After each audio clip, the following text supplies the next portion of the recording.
பழனி கோவில் நிலப்பத்திரப்பதிவு முறைகேடு தொடர்பாக விசாரணை நடத்த 3 பேர் கொண்ட விசாரணை குழுவை தமிழக அரசு அமைத்துள்ளது.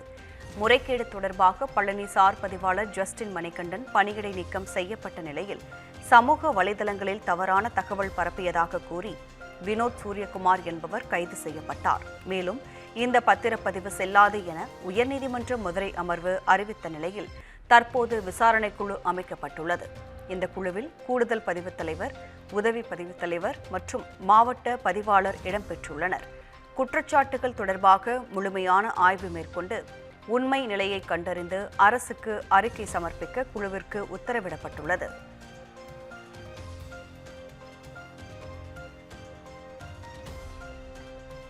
டேபிளுக்கு கீழே தவழ்ந்து போய் நாற்காலியை பிடித்தவர்கள் எல்லாம் தங்கள் ஆட்சியை படிப்பதாக தாவேக ஐடி விங் கடுமையாக விமர்சித்துள்ளது. மேலும் இதனை கண்டு கொடநாடு எஸ்டேட் மரங்களும் மண்ணும் அங்கு நடந்த மர்மங்களும் பல்லை காட்டி சிரிப்பதாகவும் கூறப்பட்டுள்ளது. பழனி விவகாரத்தில் சிபிசிஐடி விசாரணையில் சிரத்தையுடன் இறங்கியுள்ளது தெரியாமல் 10ஆம் பசலித்தன அரசியல் அறிக்கை விடுவது ஏன் எனவும் அதிமுக பொதுச் செயலாளர் எடப்பாடி பழனிசாமிக்கு தாவேக ஐடி விங் கேள்வி எழுப்பியுள்ளது. லஞ்ச ஊழலற்ற முறையில் உழைக்கத் தெரிந்த அரசை ஆற்றாமையில் அழுது கொண்டே ஏச வேண்டாம் என கேட்டுக்கொள்வதாகவும் தெரிவிக்கப்பட்டுள்ளது.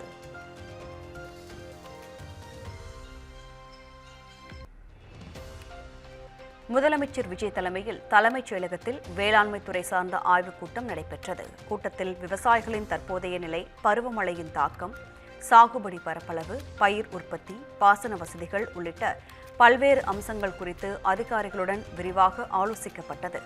மேலும் விவசாயிகளுக்கான பயிர்க்கடன் தள்ளுபடி தொடர்பாக அரசின் நிலைப்பாடு, புதிய நிவாரண நடவடிக்கைகள், வேளாண் பட்ஜெட்டில் இடம்பெற வேண்டிய நலத்திட்டங்கள் மற்றும் எல் நினோ தாக்கம் உள்ளிட்டவை தொடர்பாக விவாதிக்கப்பட்டதாக தகவல்கள் வெளியாகியுள்ளன.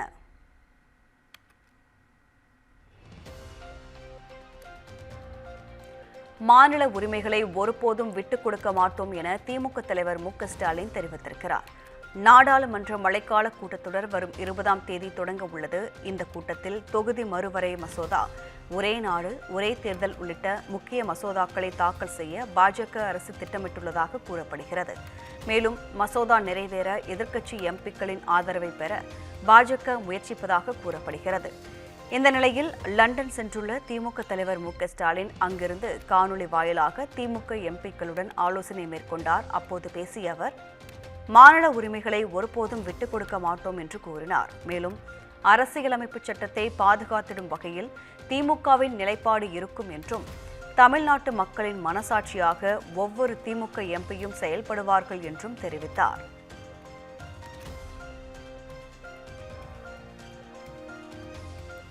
சட்டமன்ற தேர்தலில் சென்னை தீநகர் தொகுதி தாவேக சார்பில் போட்டியிட்ட அமைச்சர் ஆனந்த் அதிமுக வேட்பாளரான சத்யாவை 13,207 வாக்குகள் வித்தியாசத்தில் தோற்கடித்தார்.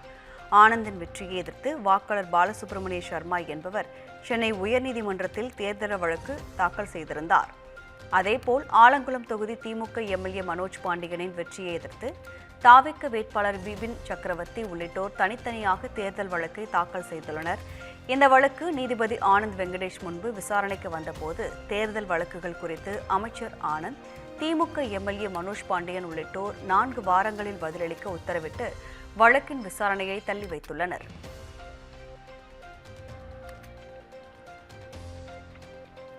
தமிழ்நாடு அரசு ஆதி திராவிட துறையை சமூக நீதித்துறை என மாற்றியிருப்பதை மறுபரிசீலனை செய்ய வேண்டும் என விசிக தலைவர் திருமாவளவன் தெரிவித்திருக்கிறார். திருவாரூரில் செய்தியாளர்களை சந்தித்த அவர், நாகர்கோவில் சபரிவர்மன் கொலை சிபிஐ விசாரணைக்கு ஒப்படைக்க வேண்டும் என கோரிக்கை விடுத்தார். தமிழ்நாடு அரசு ஆதி திராவிடர் நலத்துறையை, அந்த அமைச்சகத்தை சமூக நீதித்துறை என்று மாற்றியிருப்பது இப்போது பேசுபடு பொருளாக மாறியிருக்கிறது. தமிழ்நாடு அரசு இதை மறுபரிசீலனை செய்ய வேண்டும். சமூக நீதித்துறை என்பது இடஒதுக்கீடு பெறும் அனைத்து சமூகங்களையும் உள்ளடக்கிய ஒன்றாகும். ஓபிசி, அதாவது பிசி, எம்பிசி, சிறுபான்மை சமூகத்தை சார்ந்தவர்கள், மாற்றுத்திறனாளிகள், என இடஒதுக்கீடு பெறுகிற அனைத்து பிரிவினரையும் குறிக்கிற ஒன்று. ஆகவே தமிழ்நாடு அரசு இதனை மறுபரிசீலனை செய்ய வேண்டும் என்று விடுதலை சிறுத்தைகள் கட்சியின் சார்பில் வேண்டுகோள் விடுக்கிறோம்.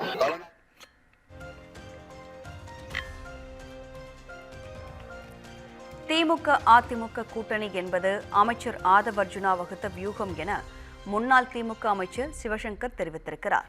பெரம்பலூர் மாவட்டம் குன்னத்தில் செய்தியாளர்களை சந்தித்த அவர், அதிமுகவின் கூடாரத்தை காலி செய்ய வேண்டும் என்பதே முதலமைச்சர் விஜயின் எண்ணம் என கூறினார். தாவேகாவின் செயல்பாட்டால் தோழமை கட்சிகள் எதிர்ப்பு தெரிவிக்கவும் ஆதரவு அளிக்கவும் முடியாமல் தவிக்கின்றனர் என குற்றம் சாட்டினார். அவர்கள் செய்வதெல்லாம் தலைப்புச் செய்திகளை கொடுத்து அதன் மூலமாக மக்களை திசை திருப்பலாம் என்கின்ற எண்ணம் தான். அதுபோன்றுதான் திமுக அதிமுக குறித்த செய்திகளும் திராவிட முன்னேற்ற கழகம் முழு செயல்பாட்டிற்கு களத்திற்கு வந்துவிட்டது. 6 மாத காலத்திற்கு இவருடைய சில விஷயங்களை நாங்கள் விமர்சனம் செய்ய வேண்டாம் என்று எங்கள் தலைவர் விரும்பிய காரணத்தினால் பொறுத்திருக்கிறோம். ஆனால் மக்கள் பொறுத்திருக்கவில்லை என்பதை நீங்கள் உணர வேண்டும்.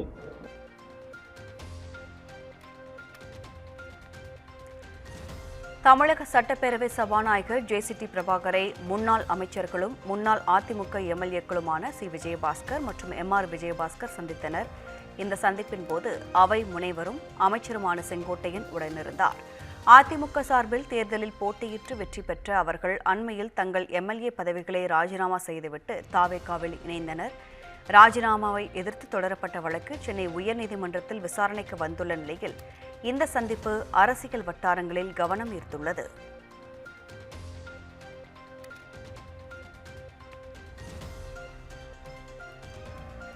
தமிழகத்தில் சிறு குறு மற்றும் நடுத்தர தொழில் நிறுவனங்கள் துறையின் வளர்ச்சியை மேலும் வலுப்படுத்த புதிய திட்டங்களை உருவாக்க தமிழக அரசு முடிவு செய்துள்ளது. இதற்காக எம்எஸ்எம்இ துறையின் வளர்ச்சி குறித்து ஆலோசகர்களை தேர்வு செய்ய தமிழக அரசு ஒப்பந்தம் கோரியுள்ளது.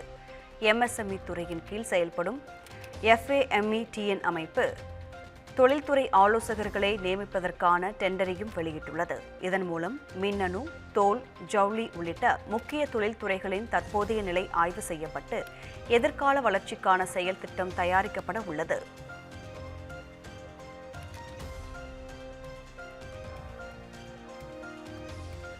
பாமக நிர்வாகிகள் யாரும் இனி அன்புமணியை தலைமையை ஏற்க முடியாது என்று முன்னாள் சட்டமன்ற உறுப்பினர் அருள் தெரிவித்திருக்கிறார். சேலம் சூரமங்கலம் பகுதியில் செய்தியாளர்களை சந்தித்த அவர், புதிய அரசியல் கட்சியை தொடங்குவதற்கும் வேறு ஒரு அரசியல் கட்சியில் இணைய வாய்ப்புள்ளதாகவும் கூறினார். தமிழக மக்கள் அன்புமணி ராமதாஸை நிராகரிக்க வேண்டும் என்றும் அவர் தெரிவித்தார். திரு அன்புமணி அவர்களை தலைவராக ஏற்பதில்லை, வன்னிய மக்களும் அவரை புறக்கணிக்க வேண்டும். என்னன்னா, வன்னியர்களை வைத்து பிழைப்பு நடத்தி கொண்டிருக்கிற அன்புமணி அவர்களை இனி தமிழக மக்கள் புறக்கணிக்க வேண்டும், புறக்கணிப்பார்கள் என்பதை வேண்டுகோளாக வைக்கிறோம். இனிமேலும் திரு அன்புமணி அவர்களை மத்திய அரசின் பள்ளிகளை ஏன் தடுக்கிறீர்கள் என தமிழக அரசுக்கு உச்சநீதிமன்றம் கேள்வி எழுப்பியுள்ளது. தமிழகத்தில் ஜவஹர் நவோதயா வித்யாலயா பள்ளிகள் அமைப்பது தொடர்பான வழக்கு உச்சநீதிமன்றத்தில் விசாரணைக்கு வந்தது. அப்போது அனைத்து மாநிலங்களிலும் நவோதயா பள்ளிகள் உள்ள நிலையில் தமிழகத்தில் மட்டும் ஏன் தடுக்கிறீர்கள்? மாணவர்களுக்கு கிடைக்கும் கல்வி வாய்ப்பை ஏன் மறுக்கிறீர்கள்? மத்திய அரசு பள்ளிகளை அமைக்க நிலத்தை கண்டறிந்து வழங்குவதில் என்ன பிரச்சனை என்று நீதிபதி நாகரத்னா தலைமையிலான அமர்வு அடுக்கடுக்கான கேள்விகளை எழுப்பியது.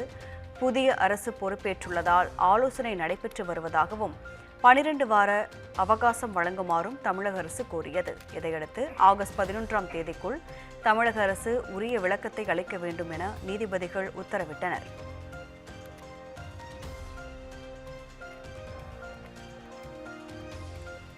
தங்கக்காசு மோசடி வழக்கில் கைதான பெண் காவல் ஆய்வாளரை காவலில் எடுத்து விசாரிக்க போலீசார் நீதிமன்றத்தில் மனு தாக்கல் செய்துள்ளனர். குறைந்த விலையில் தங்கக்காசு தருவதாக 200க்கும் மேற்பட்ட காவலர் குடும்பங்களிடம் 20 கோடி ரூபாய் வரை மோசடி செய்ததாக பிரபுமணி என்பவர் முதலில் கைதானார். தொடர்ந்து பெண் காவல் ஆய்வாளர் ஷீலா மேரி, செந்தில்குமார் மற்றும் கல்பனா என 3 கடந்த 7ஆம் தேதி கைது செய்யப்பட்டு புழல் சிறையில் அடைக்கப்பட்டனர். இந்த நிலையில் ஷீலா மேரி உள்ளிட்ட 3 பேரை காவலில் எடுத்து விசாரிக்க பொருளாதார குற்றத்தடுப்பு போலீசார் சிறப்பு நீதிமன்றத்தில் மனு தாக்கல் செய்துள்ளனர்.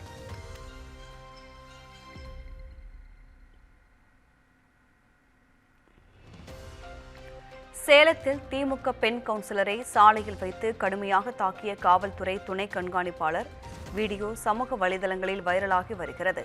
சேலம் மாவட்டம் பொன்னம்மாப்பேட்டை ராஜசேகரன் நகர் பகுதியைச் சேர்ந்தவர் சாந்தி. இவர் சேலம் மாநகராட்சி 10வது வார்டு திமுக கவுன்சிலராக செயல்பட்டு வருகிறார். இந்த நிலையில் ராஜசேகரன் நகரில் உள்ள ஒரு வீட்டின் முன்பு தேவையற்ற பொருளை பற்ற வைத்து எரிய விடுவதாக அப்பகுதி மக்கள் சாந்தியிடம் முறையிட்டனர். இதையடுத்து கவுன்சிலர் சாந்தி சம்பந்தப்பட்ட இல்லத்திற்கு சென்று கேட்டபோது வீட்டில் இருந்த காவல்துறை துணை கண்காணிப்பாளர் காந்தி பெண் கவுன்சிலரை கடுமையாக பேசி கடுமையாக தாக்கியுள்ளார். இந்த வீடியோ சமூக வலைதளங்களில் வைரலாகி வருகிறது. பூரி ஜெகநாதர் ஆலய தேரோட்டத்தில் ஏற்பட்ட கூட்ட நெரிசலில் சிக்கி 50க்கும் மேற்பட்டோர் மயக்கமடைந்தனர். ஒடிசா மாநிலம் பூரியில் உலக புகழ்பெற்ற ஜெகநாதர் கோவில் ரத யாத்திரை கோலாகலமாக தொடங்கியது. இதில் பங்கேற்பதற்காக முன்கூட்டியே பல்லாயிரக்கணக்கானோர் குவிந்தனர். ஸ்ரீ ஜெகநாதர், பாலபத்ர மற்றும் சுபத்ரா தேவி ஆகிய 3 தெய்வங்களும் பிரம்மாண்டமான மரத்தேர்களில் எழுந்தருள லட்சக்கணக்கான பக்தர்கள் புடைசூழ தேரோட்டம் தொடங்கியது. சங்கொலி முழங்க தேரை மக்கள் வடம் பிடித்து இழுத்தனர். அப்போது கட்டுக்கடங்காத கூட்டம் காரணமாக நெரிசல் ஏற்பட்டது. இதில் 50க்கும் மேற்பட்டோர் மூச்சு திணறி மயக்கமடைந்தனர். அவர் மீட்கப்பட்டு சிகிச்சைக்காக மருத்துவமனைக்கு அழைத்துச் செல்லப்பட்டனர். இதனால் சிறிது நேரம் பரபரப்பு நிலவியது.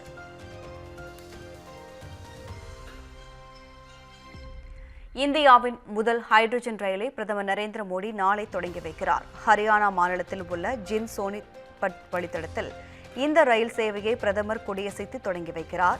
இரு மார்க்கத்திலும் தினமும் 2 முறை 89 கிலோமீட்டர் தொலைவிற்கு முதலில் இயக்கப்படுகிறது. சோதனை ஓட்டமாக இயக்கப்படும் ரயிலில் 8 பெட்டிகள், 2 பைலட் பெட்டிகள் இணைக்கப்பட்டுள்ளன. அதிகபட்சமாக 2400 கிலோவாட் மின்சாரத்தை உற்பத்தி செய்து இயங்கும் திறன் கொண்டது. 682 பயணிகள் பயணிக்க முடியும் என தெரிவிக்கப்பட்டுள்ள நிலையில் அதிகபட்சமாக மணிக்கு 140 கிலோமீட்டர் வேகத்தில் இயக்க முடியும்.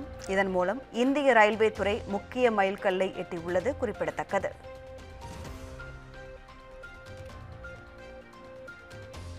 கேரள மாநிலம் கொச்சியில் உள்ள அல்ரீம் உணவகத்தில் சாப்பிட்டு ஒவ்வாமையால் சிகிச்சையில் உள்ள 3 ஷிகல்லா தொற்று கண்டறியப்பட்டுள்ளது.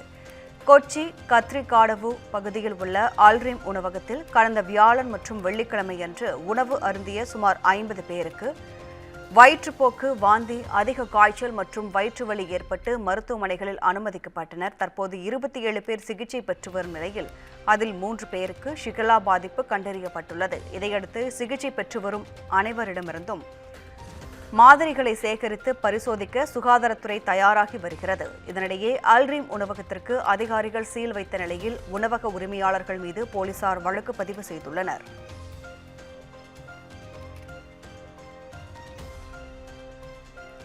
நீட் தேர்வு முறைகேடுக்கு பொறுப்பேற்று மத்திய கல்வி அமைச்சர் தர்மேந்திர பிரதான் பதவி விலக வலியுறுத்தி உண்ணாவிரதம் மேற்கொண்டுள்ள சோனம் வாங்சுக் உயிரை காப்பாற்ற மத்திய அரசு நடவடிக்கை எடுக்க டெல்லி உயர்நீதிமன்றம் அறிவுறுத்தியுள்ளது.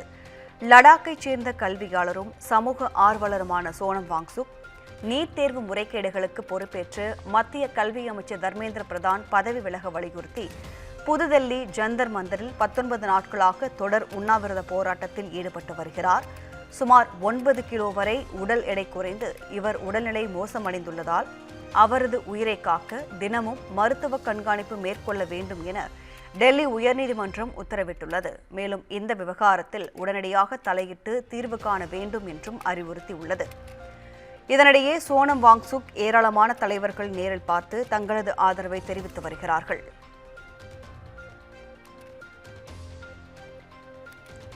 நியூசிலாந்தின் தென் தீவு பகுதியில் 6.3 ரிக்டர் அளவில் சக்தி வாய்ந்த நிலநடுக்கம் ஏற்பட்டது. இதனால் கடலோர பகுதிகளில் சுனாமி எச்சரிக்கை விடுக்கப்பட்டது. டி அனாவ் நகருக்கு அருகில் மையம் கொண்டிருந்த இந்த நிலநடுக்கத்தால் கடலோர பகுதிகளில் சுனாமி எச்சரிக்கை விடுக்கப்பட்டது. நில அதிர்வு காரணமாக கட்டிடங்கள் குலுங்கின. மக்கள் அச்சமடைந்து வீதிகளில் தஞ்சமடைந்தனர். சேதத்தை தடுக்க முன்னெச்சரிக்கை நடவடிக்கை எடுக்கப்பட்டது.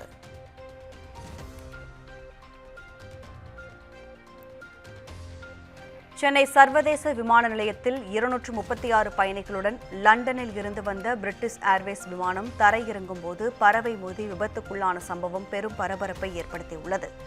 விமானத்தின் முன்பகுதி கடுமையான சேதத்திற்குள்ளான போதிலும் விமானியின் சாதுரியத்தால் பயணிகள் அனைவரும் நல்வாய்ப்பாக உயிர் தப்பினர். விபத்தின் காரணமாக சென்னையில் இருந்து லண்டன் புறப்படவிருந்த 248 பயணிகளின் பயணம் ரத்து செய்யப்பட்டு அவர்கள் தற்காலிகமாக விடுதிகளில் தங்க வைக்கப்பட்டுள்ளனர். விமான நிலையத்தின் தொழில்நுட்ப பாதுகாப்பில் இத்தகைய தொய்வு நீடிக்கும் அதே வேளையில் உள்நாட்டு மற்றும் சர்வதேச முனையங்களின் உள்ளே தெருநாய்களின் நடமாட்டம் நாளுக்கு நாள் அதிகரித்து வருவது பயணிகளின் பாதுகாப்பை கேள்விக்குறியாக்கியுள்ளது.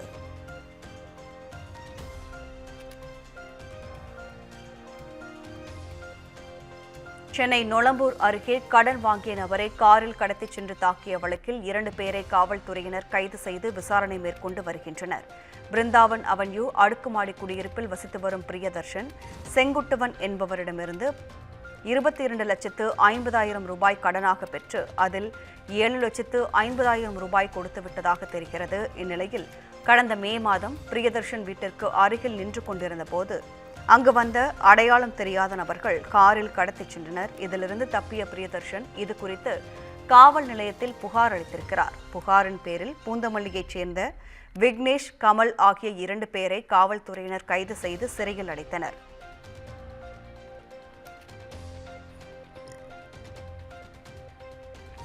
தமிழ்நாட்டில் 4 மாவட்டங்களில் வெள்ளிக்கிழமை வெப்ப அலை வீசக்கூடும் என சென்னை வானிலை ஆய்வு மையம் எச்சரித்துள்ளது.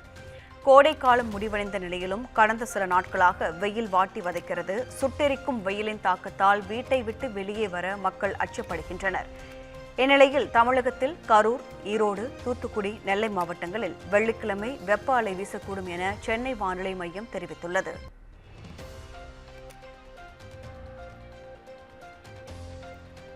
சென்னையில் 11 லட்சம் ரூபாய் கள்ள நோட்டுகள் பறிமுதல் செய்த விவகாரத்தில் 2 கைது செய்யப்பட்டுள்ள நிலையில் அவர்களுக்கு சர்வதேச கள்ள நோட்டு கும்பலுடன் தொடர்புள்ளதா என போலீசார் விசாரணை நடத்தி வருகின்றனர். சென்னையில் உள்ள விடுதி ஒன்றில் கள்ள நோட்டு கைமாறுவதாக திருச்சி ஒருங்கிணைந்த குற்றப்பிரிவு போலீசாருக்கு கிடைத்த தகவல் சென்னை ஒருங்கிணைந்த குற்றப்பிரிவு போலீசாருக்கு பகிரப்பட்டது. இதனைத் தொடர்ந்து திருவல்லிக்கேணி CNK சாலையில் உள்ள விடுதி ஒன்றில் நடத்திய சோதனையில் 11 லட்சம் ரூபாய் கள்ள நோட்டுகள் பறிமுதல் செய்யப்பட்டன. கள்ள நோட்டுகளை பதுக்கி வைத்திருந்த டிராவல்ஸ் உரிமையாளர் சஃபீக் ரஹ்மான் கைது செய்யப்பட்டார். அவரிடம் நடத்தப்பட்ட விசாரணை அடிப்படையில் தஞ்சாவூரில் இருந்த ரவிச்சந்திரன் என்பவரும் கைது செய்யப்பட்டு அவரது வீட்டில் 22,80,000 ரூபாய் நல்ல நோட்டுகள், 4 பாஸ்போர்ட், 9,000 ரூபாய் கள்ள நோட்டுகள் ஆகியவற்றை போலீசார் பறிமுதல் செய்தனர். இவர்களின் கள்ள நோட்டு நெட்வொர்க் குறித்து தொடர் விசாரணை நடைபெற்று வருகிறது.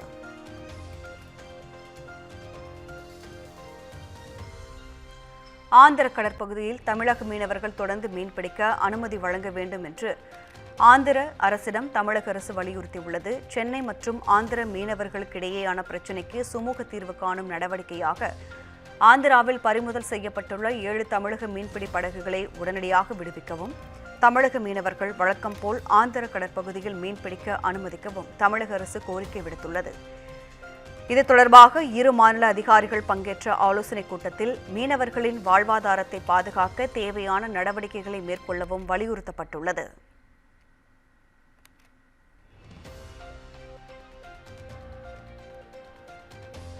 வேறு உள்ளாட்சி அமைப்பில் உள்ள சுடுகாட்டை பயன்படுத்த உரிமை கோரிய வழக்கை உயர்நீதிமன்ற மதுரை அமர்வு தள்ளுபடி செய்துள்ளது.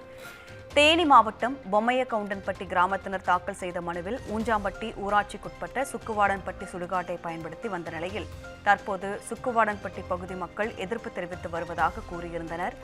மனுவை விசாரித்த நீதிபதிகள் GR சுவாமிநாதன் மற்றும் KK ராமகிருஷ்ணன் அமர்வு ஒரு உள்ளாட்சி அமைப்பின் எல்லைக்குள் வசிப்பவர்கள் மற்றொரு உள்ளாட்சி அமைப்பின் இடுகாடு அல்லது சுடுகாட்டில் அடக்கம் அல்லது தகனம் செய்யும் உரிமையை கோர முடியாது என கூறி மனுவை தள்ளுபடி செய்தது. இந்த உத்தரவின் மூலம் 2 கிராமங்களுக்கிடையே இருந்து வந்த பிரச்சினைக்கு முற்றுப்புள்ளி வைக்கப்படும் என நம்புவதாகவும் தெரிவித்துள்ளது.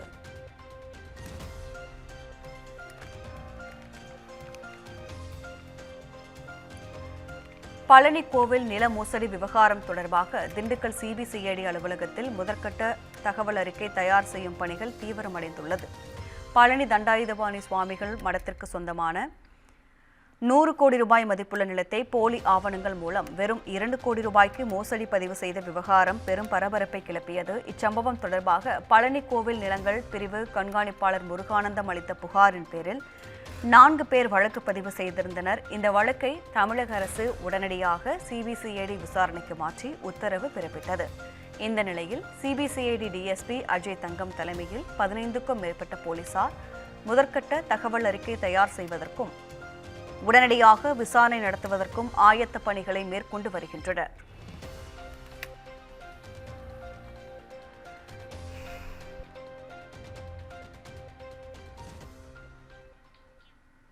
இத்துடன் இந்த செய்தி தொகுப்பு நிறைவடைந்தது. குமுதம் செய்திகளை உடனுக்குடன் உங்கள் ஆண்ட்ராய்டு மற்றும் ஐபோனில் தெரிந்து கொள்ள குமுதம் நியூஸ் ஆப்பை பதிவிறக்கம் செய்யுங்கள்.